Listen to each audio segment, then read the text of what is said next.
I'm going to talk today about your onboarding process. What do you do? What are some important things to consider? How do you systemize or document this process so that it is consistent, I guess would be the right word, so that it happens, so you're not missing steps, so everyone has an amazing experience.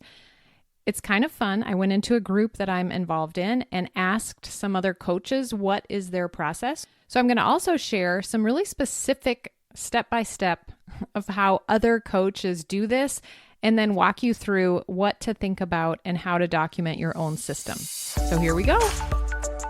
Are you ready to work less, feel more organized and productive, streamline repetitive tasks, and implement systems that allow your coaching business to run smoothly even without you? If so, you're in the right place. Welcome to the Organized Coach Podcast, your go-to source for practical tips and solutions.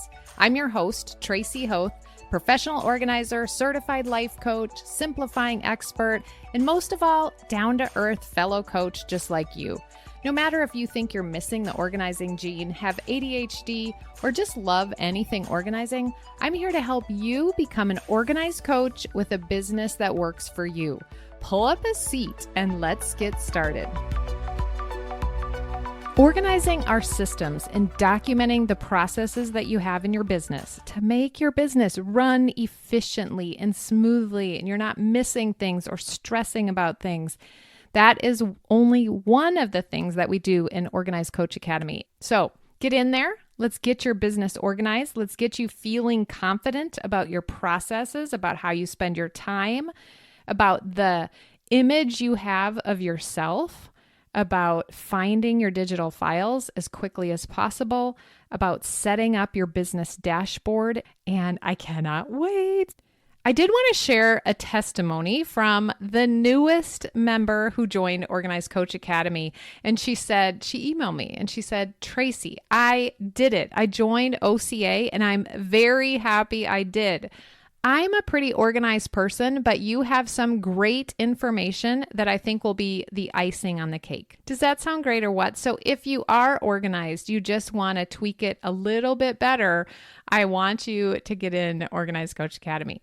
Or if you're a complete mess, which I don't believe that, but if you are thinking that you are a complete mess, get in there now and I will walk with you every step of the way. Okay, let's talk about how to organize your onboarding process. What should you do? How do you start?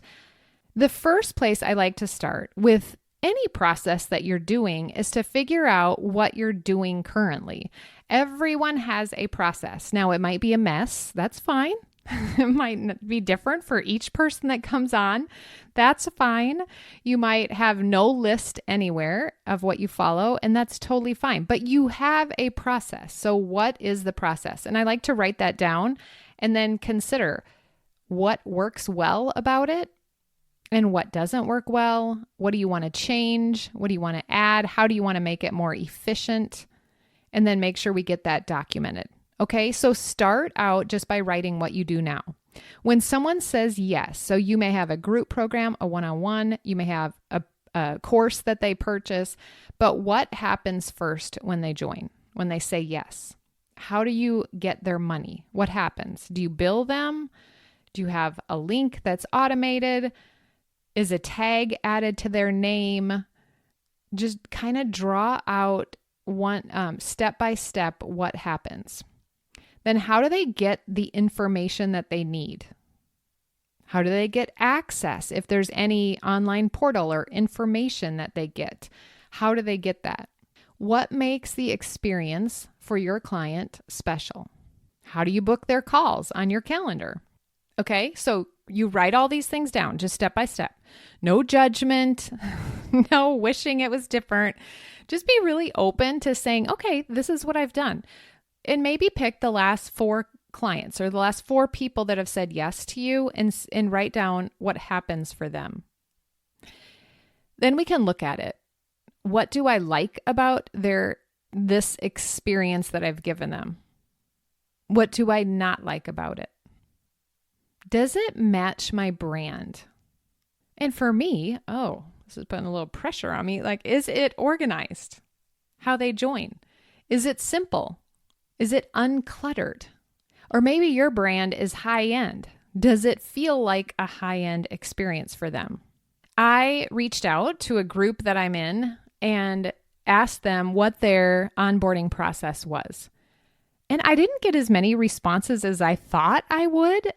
And I don't know if that's just people don't want to take the time to write it in there, or it's kind of secret and they love it and they don't want to share it, or if it's because a lot of people, a lot of coaches don't have this process documented, or maybe they thought it was too simple. I don't know. But I'm going to tell you the ones that I got were it was kind of fun because they were all a little bit different. And there were some neat things about each one. So I'm going to go through each one of those just to give you an idea of what's possible. But before I do that, I do want to think about, there's 4 things that we do. We think about the client experience.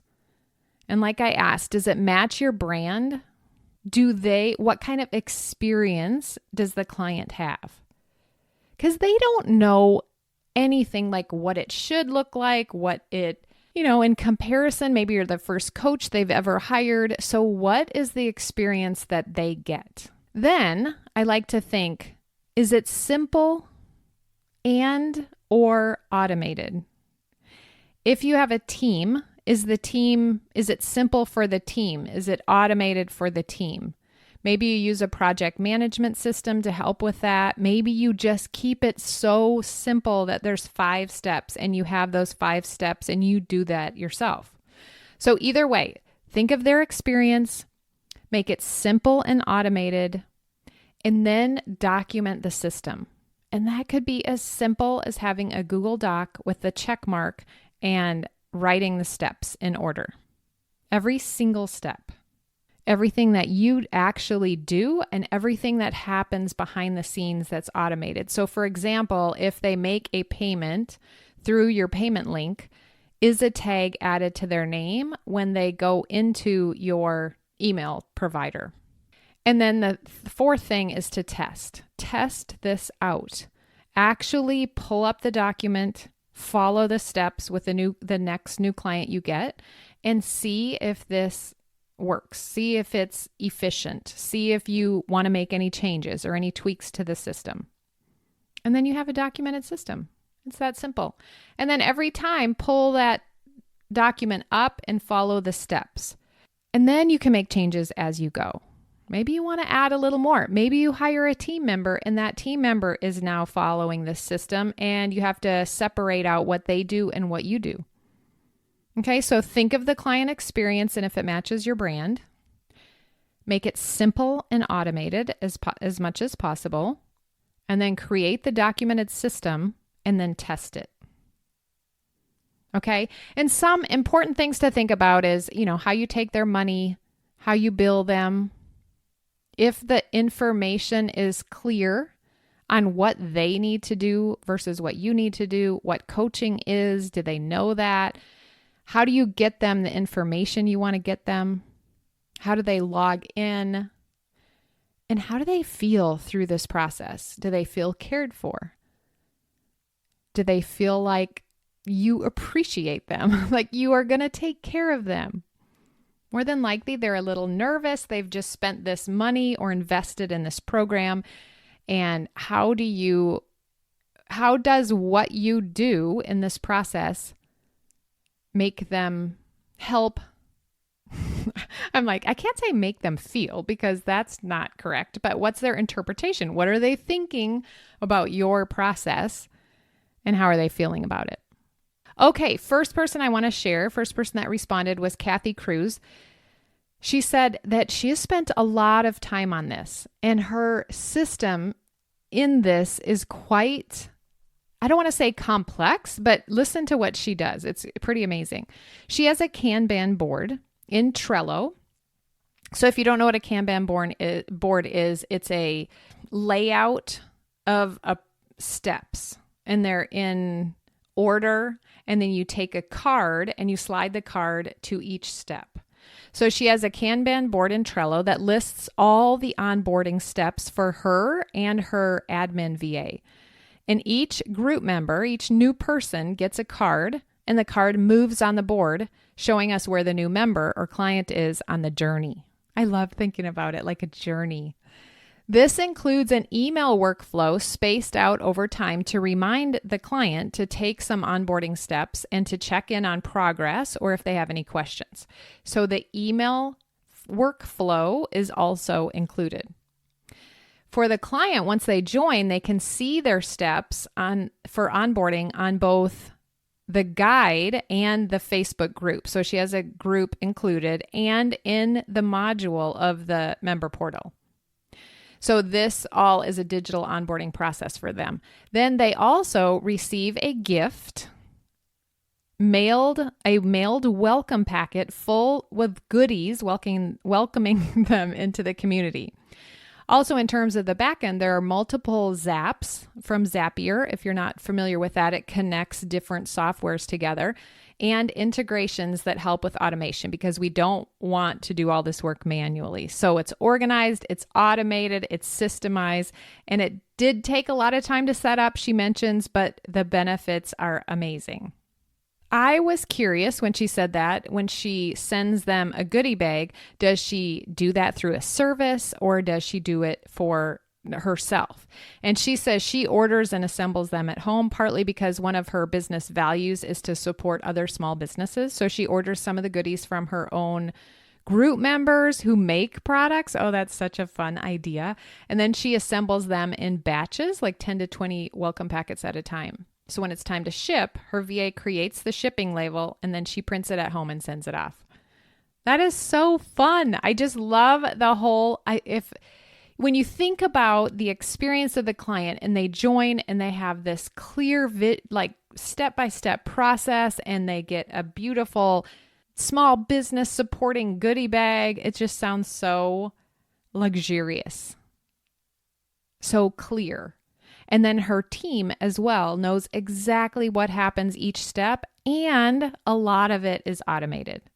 So that's an example of a really thought through, set up, and documented system. Like I said, organized, automated, and systemized. It was quite amazing. Okay, the second example is Ksenia Barton. She says that she just works with one-on-one clients and she keeps her onboarding process super simple. Her clients receive 2 emails. One has a payment link and a very simple explanation of how coaching with me works, which I love that. The other email is a calendar invite with their personal Zoom link.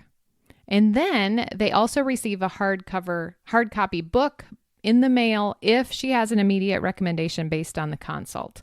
So she doesn't do contracts, brochures, gift boxes. And this is what's interesting. Sometimes when I've worked with a coach and they send me a gift box, I'm like, well, that gift was included in the price of my coaching. And if I like the gift, great. If I don't really like the gift, I'm kind of like, oh, did I want that? And that's something really interesting to think about. Here is the biggest blooper I made. I was so proud of myself that I chose a company, a small business company that was started in Kansas City. And I was so excited. And I send my clients this gift and I sent it to my vegan client. Not even thinking. I was so embarrassed. I didn't even realize it because it was not vegan. I send these beautiful chocolates and it wasn't vegan. And I didn't even realize it until probably 2 weeks after I sent it. And I don't know when it hit me. I gasped, probably jumped up in my chair and thought, what did I just do? And on our next call, I profusely apologized and just was like, okay, one more learning experience to really think about that. And I know some onboarding, maybe questionnaires might ask, do you like coffee or tea? Do you have any allergies? Something like that if you send a food type gift. But so a gift is really such a personal preference. Do you want to send it?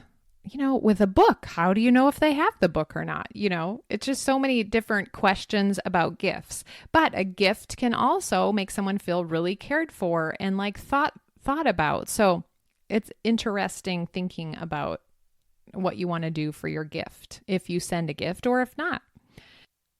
And then Ksenia shared an experience that she had last summer. Her husband and her were checking into a guest house in Europe, and they entered the mansion with the luggage after a long drive. And it was such a beautiful place. The surroundings were beautiful. And after they introduced themselves at the desk, they were taken directly to their suite and invited to have a beverage and a snack. They didn't have to get out their passport and stand at the desk and do paperwork in the lobby. The paperwork was actually ready at the desk in the suite to do completely at their leisure. So the check-in process communicated trust and an exquisite understanding of what they wanted their guests to experience. And they prioritized the comfort over gatekeeping and administrative checkboxes, which I loved. And she even posted a picture of her husband sitting at the desk and doing the paperwork. And it was just such a beautiful example of doing it differently for the experience that they wanted their client to create. So this could be a super creative process for you and very unique and different. It doesn't have to follow what anybody else does or any of these examples that I share. So think about what you want, what you want your client to experience. Okay. The next example is Marissa McCool. She says she works with women in public health who are burnt out. And after they sign up, she sends them a custom floral bouquet to their home. Why? Because after signing up for the program, they have a mix of relief, excitement, doubt, and oh no, largely because they aren't used to prioritizing themselves. Part of what leads to their burnout. So sending the flowers celebrates them prioritizing themselves. It also helps them feel even more confident in their decision and themselves. They feel supported and championed by me and at ease coming into the first coaching session. And you can do this no matter where they live. And what she does is finds a local florist in the area. I loved when she shared this, how really particularly thought out that the reason behind sending the flowers and what they're feeling.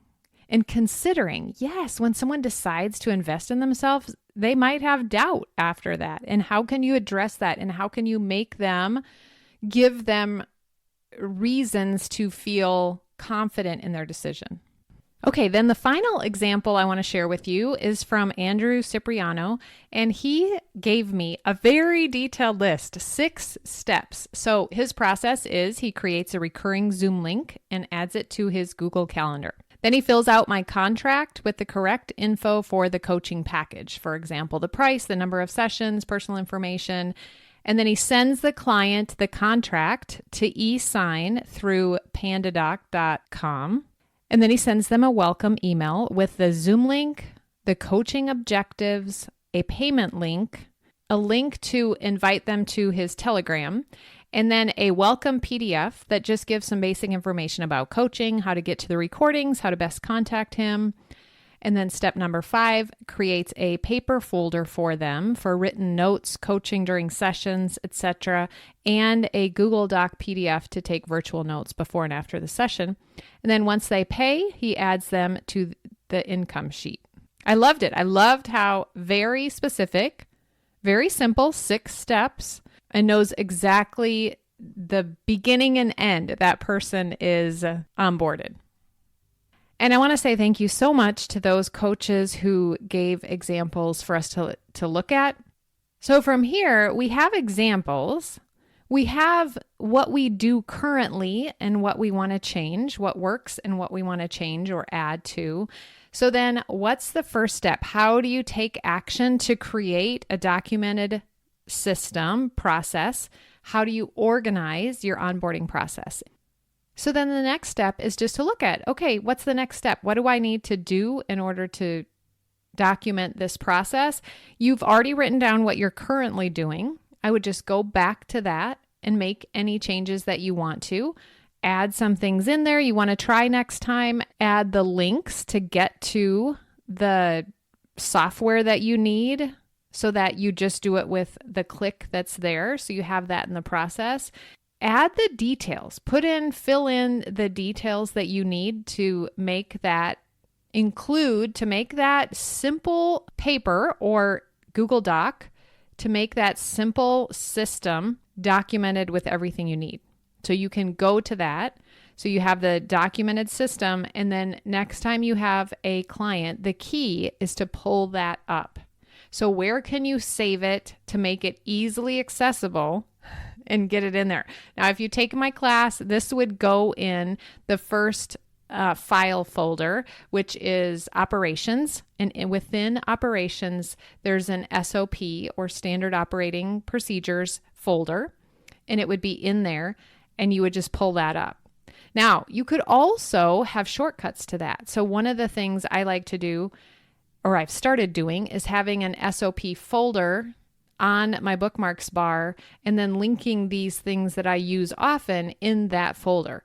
So there would be my SOP for onboarding in that folder, so I wouldn't have to click around to find it. It's just right there. Next time I get a client, I'm going to pull that up and I'm going to walk through the steps.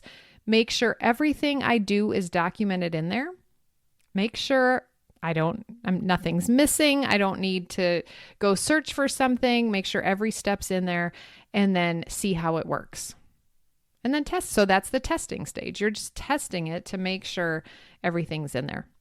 And then consider, is there any way then that part of it can be automated? That's kind of the next step, is looking at it and saying, how can I make this more smooth? How can I make it more automated?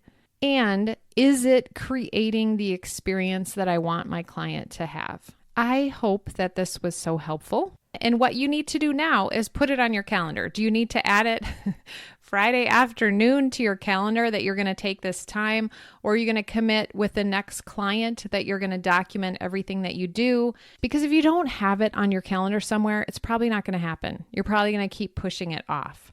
That is one of the things that we're doing in Organized Coach Academy. The second call of every month, we're working on a certain topic. So 1 month we'll have the topic of systems, and that might be the time when you work on this system. So put it on your calendar, prioritize it on your list. And in the meantime, just be thinking about, what does my client experience when they come into my world? When they say yes to me, what is the experience they're having?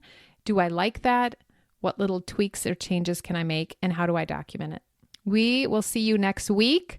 Take advantage of Organized Coach Academy bonus right now. If you're considering it, if you're wasting a lot of time, get in there. The link will be in the show notes, and we'll see you inside. Wait, if you're finding this podcast useful, you must check out the Organized Coach Academy. It's my course where I walk you through every step to get your business organized, to get yourself organized, to save money and time, to prepare to hire someone, to do all the things that you want to do in your business with ease. Check that out at simplysquaredaway.com/OCA. Also, I'm sure you've heard this a million times, but I would love it. It's my way of knowing that you're enjoying the podcast if you leave a written review. I have lots of freebies for you. They're linked in the show notes. You can find them in my bio on Instagram @Tracy Hoth. And until next week, have a beautiful day.